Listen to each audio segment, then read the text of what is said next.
صحابہ اتنے غیرت مند تھے کہ اگر کوئی حضور کے گدھے یا دراز گوشت کے پیشاب کو برا بولے، صحابہ تلوار کھینچ لے، کہا معافی مانگ ورنہ گردن اڑا دوں گا۔ وہ کہتا ہے میں تو دراز گوشت کے پیشاب کو بول رہا ہوں، کہا جس کو بھی بولا نسبت مصطفیٰ ہے نا بس کافی ہے۔ جس چیز کو تعلق مصطفیٰ حاصل ہو ہم اس چیز کے بارے میں بھی بے ادبی برداشت نہیں کریں گے، تو پھر تو حضور کے دراز گوشت کو برا بولے ہم یہ بھی گوارا نہیں کریں گے۔ صحابہ کا جذبہ ایمانی یہ تھا، تو اسی طرح کے جذبہ ایمانی کی ضرورت ہے۔ اور یاد رکھیے وہ جو قرآن کہتا ہے نا تمہیں کیا ہو گیا ہے اللہ تقاتلوا فی سبیل اللہ، تمہیں کیا ہو گیا کہ تم جہاد نہیں کرتے اللہ کی راہ میں، تم نکلتے نہیں اللہ کی راہ میں۔ پھر دوسرے مقام میں اللہ فرماتا ہے کہ جب انہیں کہا جائے اذا قیل لکم انفروا فی سبیل اللہ، جب انہیں کہا جائے اللہ کی راہ میں نکلو اثاقلتم الی الارض، تو گویا کہ زمین نے ان کو پکڑ لیا ہے، وہ ہلتے ہی نہیں ہے۔ اور رضیتم بالحیات الدنیا، اور دنیا کی زندگی پہ راضی ہو، اللہ کی راہ میں نکلنے کا شوق نہیں ہے۔ اللہ رب العالمین فرماتا ہے جذبہ جہاد پیدا کرنا ضرورت ہے ہماری، یہ ہماری ضرورت ہے اللہ کے فرمان کے مطابق۔ تو یاد رکھیے یہ جو جہاد ہے نا یہ دفاعی پوزیشنوں پر بھی ہوتا ہے، جیسے خندق میں ہوا، جیسے کہ مسلمانوں نے بدر کے میدان میں کیا، یہ دفاعی پوزیشنوں پر تھا۔ یہ احد کے میدان میں مسلمانوں نے کیا، یہ دفاعی پوزیشن پہ تھا۔ لیکن جنگ قادسیہ یاد نہیں ہے آپ کو؟ آپ کو جنگ یرموک یاد نہیں ہے؟ جنگ تبوک یاد نہیں ہے؟ جنگ یمامہ یاد نہیں ہے؟ سب چھوڑیے، زمانے مصطفیٰ میں جنگ خیبر یاد نہیں ہے؟ یہ خیبر کی جنگ کون سی تھی بھائی؟ کون کہتا ہے اسلام امن کا درس دیتا ہے؟ اسلام امن پسند دین ہے، لیکن اس وقت جبکہ اسلام اپنے معاملات آزادی کے ساتھ اپنے ماننے والوں کو ادا کرنے کی اجازت دے رہا ہو، ماحول ہو، تو اپنے ماحول کے اندر اسلام امن پسند ہے۔ اللہ رب العالمین نے جو جہاد کو رکھا ہے وہ امن کا درس اپنی جگہ پر، اسلام دفاعی پوزیشنوں پر بھی لڑا ہے، لیکن اسلام جنگی حکمت عملی کے طور پر دفاعی پوزیشن کے بجائے اٹیکنگ پوزیشن پر بھی رہا ہے۔ جنگ خیبر میں 500 میل کا راستہ ہے، 500 میل کا فاصلہ صحابہ نے طے کیا، کس لیے؟ خیبر میں جانے کے لیے، اور وہاں جا کے کافروں کو مارا۔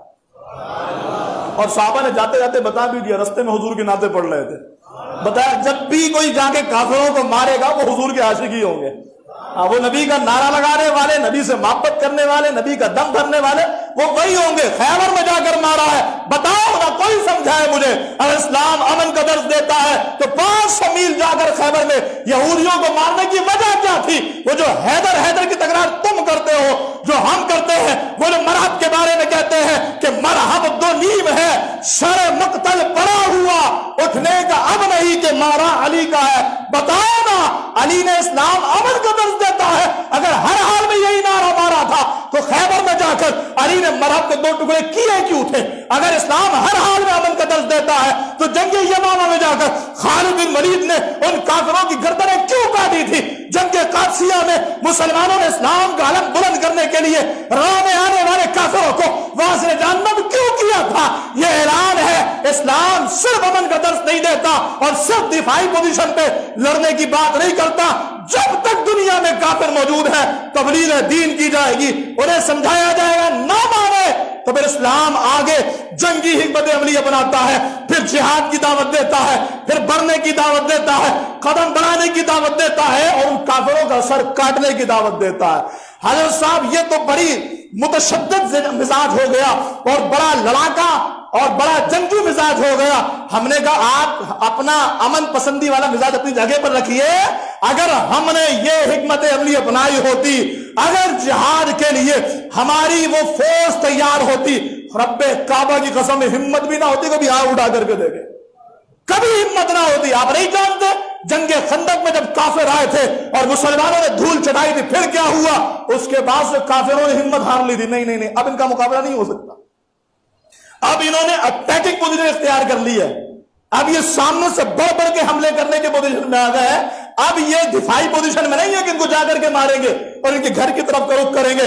جب تک تم کافروں کی طرف رخ کر کے رکھو گے وہ کافر اپنے آپ کو بچائیں گے، اور جب ہم اپنے آپ کے معاملات دنیا کی رنگینیوں میں لگ جائیں گے تو پھر یہ ہمیشہ کا طریقہ ہے، کفار بڑھ بڑھ کے حملے کرتا ہے۔ کئی کشمیر میں تمہاری بچیوں، عورتوں، بہنوں پر شب و روز تنگ کر دیے گئے ہیں، کئی فلسطین میں بیت المقدس کے ساتھ اور وہاں کے بچیوں، بوڑھوں، جوانوں کے ساتھ کیا ہو رہا ہے وہ تمہارے سامنے ہے۔ وہ فلسطین کا معذور سپاہی جس کے دونوں پیر کٹے ہوئے تھے، وہ پیر سے غلیل، ہاتھ سے غلیل بنا بنا کر کے چلا رہا تھا، وہ اعلان کر رہا، آخر میں شہید ہو گیا، اور اس کی شہادت ہمارے ماتھے کا کلنک ہے، ان معنوں میں کہ کل قیامت میں وہ معذور اگر کھڑا ہو گیا نا تو کوئی شہادت، کوئی شفاعت مصطفیٰ پا کر کے دکھا دے، وہ آ کر بارگاہ مصطفیٰ میں عرض کرے گا یا رسول اللہ سب کچھ تھا، امت پٹتی رہی، عورتیں لٹتی رہی، مائیں بہنوں کی عزتیں تار تار کی جاتی رہی، ان کو تو امن پسندی کا چورن یاد آتا تھا، انہیں تو امن پسندی کی باتیں یاد آتی تھی۔ ہماری یہ پالیسی نہیں ہے، تمہاری پالیسی گئی باہر میں، ہمیں ہماری پالیسی اسلام دیتا ہے، ہمیں نظام اسلام دیتا ہے، ہمیں مزاج اسلام دیتا ہے، اور اس اسلام کا مزاج یہ بتاتا ہے کہ جہاں دفاعی پوزیشن پہ لڑنا ہے وہیں اٹیکنگ پوزیشن پہ بھی لڑنا ہے، وہیں اقدام کرنا ہے، کافروں کو للکار کر کے رکھنا ہے کہ بیٹا تو نہیں آئے گا، ہم آ رہے تیرے پاس۔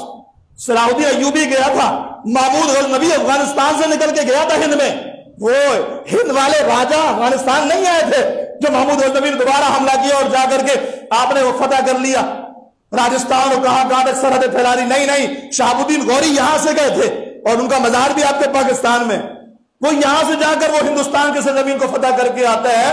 تو ہمیشہ سے جب بھی غلبہ اسلام ہوا ہے وہ اللہ تعالیٰ نے جذبہ جہاد اور عملی میدان میں جہاد کے ذریعے عطا فرمایا، اس کے بغیر دوسری کوئی راہ ممکن ہی نہیں۔